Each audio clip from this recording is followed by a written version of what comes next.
Hello everyone! Welcome dito sa ating channel, Bawat Buhay May Kwento. Dahil wala pa akong naisulat na maikikwento sa inyo, buhay ko muna ang ating pagkukwentuhan. So anyway mga kaibigan, noong lumalaki po kasi ako, lagi nilang tinatanong, bakit wala kang boyfriend? Bakit ayaw mong mag-boyfriend? Tawag pa nga nila sa akin, masyadong pobre daw. Pobre kasi walang boyfriend. The reason bakit hindi ako nagbo-boyfriend kasi may kasamahan ako sa trabaho na nabuntis ng kanyang boyfriend. Tinakbuhan. Mabuti na lamang ay meron siyang mga magulang na maiwanan ng kanyang mga anak. Tapos mga kaibigan, di ba nga lumaki akong galit ako sa nanay ko kasi nga irresponsable nagkaroon ng boyfriend, pinabayaan kaming magkapatid. Yun. Tapos syempre galit na galit ako kasi gusto kong mag-aral, hindi ako makapag-aral. So kailangan ko nga mamasukan ng katulong sa edad na 9 years old. Ngayon, iniisip ko, bakit ako magbo-boyfriend? Paano pag nabuntis ako? Saan ko iiwan yung anak ko? At gusto ko ba na magkaanak tapos magagalit sa akin ang anak ko tulad ng pagkagalit ko sa nanay ko? Naku mga kaibigan, baka naman sabihin yung sobrang sama ko po na anak. Dahil hindi niyo po alam kung ano talaga ang aking pinagdadaanan dahil sa irresponsible ng aking nanay. Oo nga, yun, alam niyo po mga kapatid, laging sinasabi sa akin ng aking kaibigan na hindi naman kasalanan nga ng nanay ko kung bakit maagang namatay ang tatay ko. O di ba, kung nag-isip-isip sila, paano kung hindi tayo mag-anak ng marami kasi nga paano kung isang araw wala na tayong maipakain sa ating mga anak. At saka sobrang hirap kasi sila. Sobrang hirap nila. Yung tatay ko nga kaya maagang namatay kasi ang balita ko, ayun lang naman ang sinabi nila sa akin na dahil nga daw yung tatay ko sobrang sipag. Kasi masipag mag-anak, so kailangan niyang magsipag para mapakain ng kanyang mga anak, no? So, pag araw daw, ang tatay ko nagbubukid. Paggabi, nagpupunta, magkuan ba ka ng manulo ba para naay maipasudan sa amua. Lison magtagalog kasi mansan hindi ko alam yung Tagalog ng Bisaya. So, ngayon, nag-high blood yata yung tatay ko kasi mananggiti yung tatay ko eh. Ngayon, nahulog yung tatay ko sa lubi, sa niyog. Nahulog.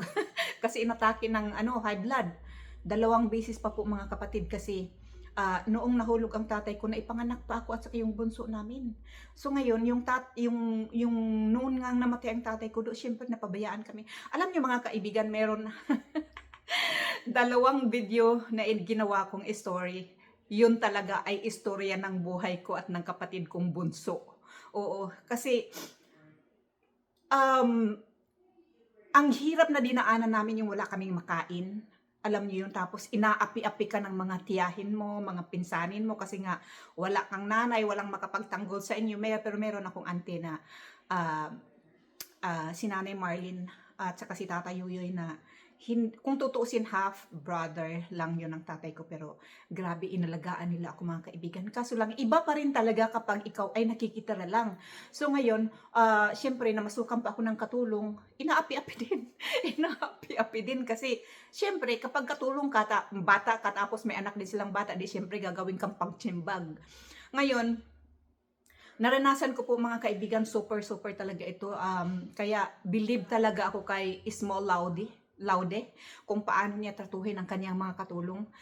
Hindi rin naman talaga natin alam in real life kung gaano kabuti, pero palagay ko mabuti talaga si Small Laude kasi matagal sa kanyang mga katulong, no? Isipin mo, hayaya ka, nag-aalaga ka ng bata, nagkakarga ka ng bata, tapos pag pag lumalabas, pakakainin ka ng isang cup na rice at isang muscle, ano nga iyan sa Tagalog, yung muscle, at saka sabaw. Siyempre, sumasakit-sakit niyang ulo mo, no? Pinapasok-pasukan na ng hangin kasi gutom na gutom ka, hindi ka, wala kang snack kasi wala ka naman pera. Kung may pera ka naman, iipunin mo yun kasi ibabahagi yung mga kapatid mo naman, hingi sa iyo kasi nga daming anak, no? Nag-aanak-anak sila. So ngayon, yun po talaga ang dahilan kung bakit ayoko talagang mag-anak kasi nga ayoko magkaroon ng anak na magagalit sa akin kasi hindi ko mabigyan ng magandang buhay. Tapos mga kaibigan, lahat po yung nag-aano ako, nagba-barbecue ako ng saging, nag-ihaw-ihaw ako, nagpapalamig-lamig ako. May mga kaibigan akong tumutulong sa akin, hindi ko makalimutan si N. Si N at saka yung mag-asawang N na yan kasi minsan doon sa bahay nila sa Makati, hinayaan nila ako na magtinda ako doon. Magtinda ako doon. At saka yung pinsan kong si Ray, hinayaan niya, tinulungan niya ako na makapagtinda din sa gilid ng tindahan nila. Ganon pa ako ka-squatter, mga kaibigan. So, nung nagkasakit pa ako, yung si Ray at yung kanyang asawa, akala niyo po ba hindi ko talaga pinagtatandaan yung mga taong tumulong sa akin? Sabi ko nga sa asawa ko, kapag ako. Pero mga kaibigan, ito talaga ang pinakamali ko sa buong buhay ko. Noong andito na ako sa Amerika, dito ko lang na-realize na yung si Ray na tumulong sa akin ng lunod patay baga kasi kami talaga yung mag-best friend eh. Siya pa yung nakalimutan kong tulungan. Hindi naman sa nakalimutan tulungan pero mas tinulungan ko pa yung kapatid niya kasi may mga kaibigan sa totoo lang. Yung nangyari sa amin na yun ng kapatid niya, syempre doon lahat kumampi. Ako ang pinakamasama sa lahat pero hindi talaga nila alam kung ano talaga ang totoong nangyari, mga kaibigan. Iba kasi ako pag nagalit ako, tatlo yung papupuntahan. Mapapatawad kita na agad-agad, magkaroon pa ng medyo matagal-tagal kasi matagal-tagal akong makalimot. Meron talaga yung hindi na talaga ako makakalimot. Oo. Sabihin nila, ay, ang sama mo naman. Hindi po yun masama. Kasi ito po ay rarambol-rambulin ko na lang yung aking kwenta ko sa inyo, mga kaibigan. No? Yung pagtutulong po kasi talaga, kung bukal sa iyong kalooban, wala naman talaga yung kwentahan, mga kaibigan. Pero di ba? Ang sabi nila kasi, kapag ikaw ay tumulong, huwag mong isipin na lang dahil tinulong mo yun. Mayroon pong katotohanan doon. Pero, di ba, kung makikinig ka sa mga pastor na sabi, dahil pinagpala ka, magpakabait ka sa Panginoon, baka nga ay bawiin sa iyo yung iyong pagpapala. O, paano naman mga kapatid yung taong tumulong sa iyo? Kung hindi ka magpapakabait doon sa tao, di ba? Titigil yung tao sa pagtulong sa iyo. Sabihin naman, ay, ang sama-sama nangungwenta. Hindi po yun pangungwenta. Dahil kapag ikaw ay tinulungan ka, tulungan mo rin ang iyong sarili. Hindi yung tulungan ka, tapos mga ilang buwan, hindi ka magpaparamdam, tapos hingi ka na naman ng tulong. Siyempre, mapapagod ang magtulong sa'yo, lalo na kapag hindi mo irespeto yung tumutulong sa'yo. Ay, danas ko yan, mga kaibigan.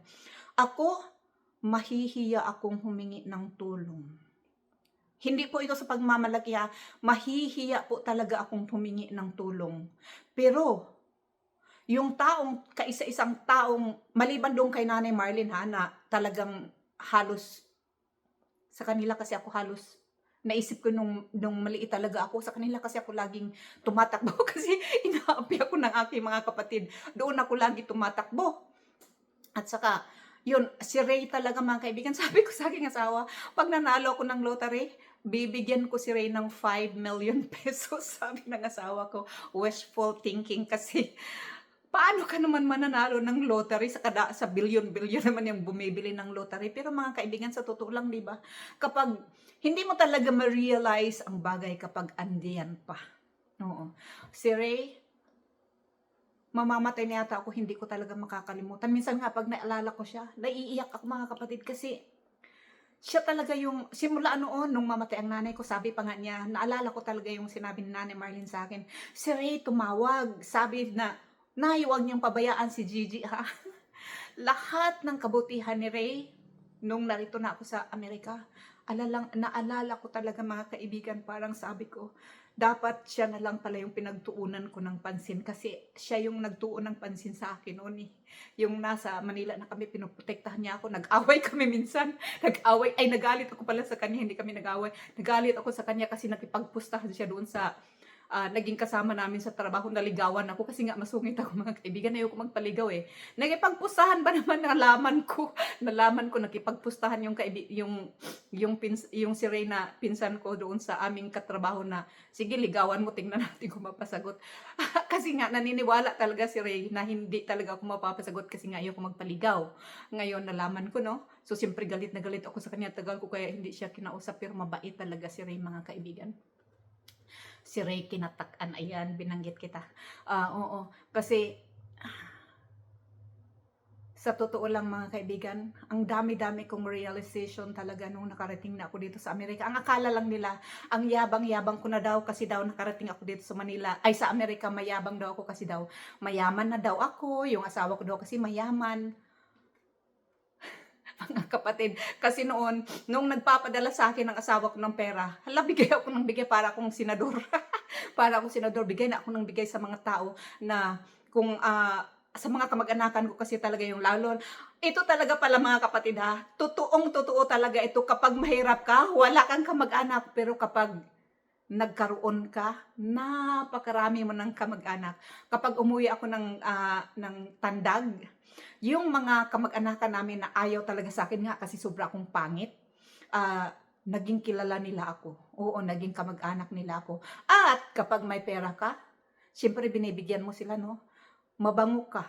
Kapag wala ka ng pera, ay naku mga kapatid, huyo ka talaga. Dito sa Amerika, hindi na ako basta-basta makapagbigay mga kapatid kasi, oo nga, meron ako mga card para, pwede naman ako mag-withdraw ng pera, pero mahiya na ako mga kapatid kasi nasumbatan ako ng aking asawa.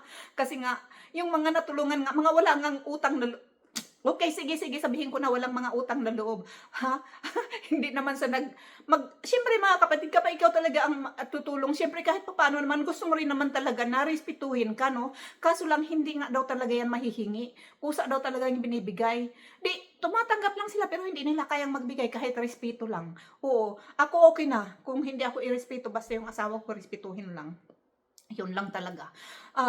Yun na. Tapos siyempre, pag tinulungan mo nga sila, gusto mo rin naman talaga na kahit papaano naman, makita mo naman na meron namang, di ba? Okay na lang kahit hindi ka na lang talagang pansinin. Huwag ka lang talagang, ay nako, eto mga kapatid talaga, ngayon hindi na uso sa akin. Ngayon talaga, sabi ko talaga sa akin sarili, kasi di ba nga sabi nila, mayaman na yan eh, kaya magyayabang na yan eh. Hindi na nga ako makapagbigay ng pera kasi nahiya naman ako mag-withdraw kasi sabihin naman ng asawa ko, bibigay ka na naman. Bakit? Kapag ikaw ba nangangailangan, nakakatulong sila. Hindi, kasi wala silang pera. Yun! Wala silang pera. Bakit? Wala ba silang mga kamay? Wala ba silang mga paa? Hindi ba sila makapagtrabaho?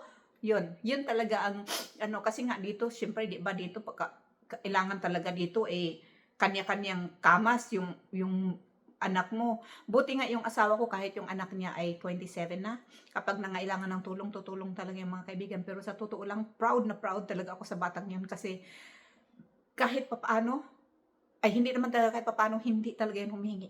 Kasi kahit nga nung muntik madido yung aking asawa, pumunta dito, sabi talaga niya sa akin, Jenny, yung pera ko talaga kasi, lang talaga parang paycheck to paycheck lang talaga Sabi ko sa kanya, sige, ako bahala, basta kahit naman yung tatay niya, kung hindi na yung nakabalik sa buhay, hindi naman yung magalit kung bibigyan ko yung anak niya, kasi nga sinasabi lagi ng asawa ko, mag-intindihan daw kami. Pero mga kapatid, sobrang honest talaga yung aking inaanak or yung anak ng aking asawa kasi tumawag sa akin na hindi mo na ako kailangan sagutin kasi sagot na ng aking kumpanya yung aking pamasahe. At may may allowance pa. Mga kaibigan, ang honesty talaga is the best policy. Yun lang kung saan-saan ako nakarating. Pero mga kapatid, na kita niyo po ba yan mga kapatid? Kaya kung bakit ako naging emotional, nakita niyo po ba yan mga kapatid? Yan. Kasi, hindi ako ngayon makapaggamot ng aking autoimmune dahil meron akong Mycobacterium avium sa aking lung. Pero hindi siya contagious, hindi siya tuberculosis. Hindi ako magamot ngayon kasi kailangan pa namin antayin yung sasabihin ng pulmonary doon sa Mayo Clinic. So ngayon, kaya ako sobrang emotional kasi nga, kapag ang mga magulang pabaya sa kanilang mga anak, pagdating ng panahon, kung hindi mapaganda yung buhay ng kanilang mga anak, mapapasama po talaga mga kaibigan. Ako gumanda lang yung buhay ko dahil sa asawa ko, pero yung health ko talaga mga kaibigan, ever since, ever since ay malubha po talaga. Buti nga ngayon kahit papaano, pero syempre parang naaawa naman ako sa aking asawa na ako na lang lagi ang iniisip na halos hindi na nga minsan nagmakahinga, ako pa rin ang iniisip. So, parang sabi ko, buti pa itong taong to. Kailan lang ba ako nakilala 14 years ago? Pero yung nagluwal sa akin, pinabayaan ako. Yun. Ay, naku mga kaibigan. Yun lamang po at maraming salamat po sa inyong pakikinig. So please mga kaibigan, kung hindi niyo po talaga kayang mag-alaga ng mga anak o hindi niyo po kayang bigyan ng magandang kinabukasan, maghanap muna kayo ng maayos na kinabukasan bago po kayong mag-anak. Para pagdating ng araw, wala pong magagalit sa inyo na anak ninyo. Okay mga kaibigan? Napakahirap po talaga kapag ang iyong ano ba yun, yung iyong pinagmulan. Kasi nga, di ba sabi, magiging sino ka kung ano ka noon. Yan. Kaya lagi akong galit noon mga kaibigan kasi nga walang nagmamahal sa akin. Ako lang nagmamahal. Minsan nga sabi nga ng amo ko, ikaw hindi mo mahal yung sarili mo kasi tuwing humihingi yung mga kapatid mo, bahala wala ka. Basta yung mga kapatid mo meron. Ano ba yun? Okay mga kaibigan, yun lamang po. Bye. Thank you.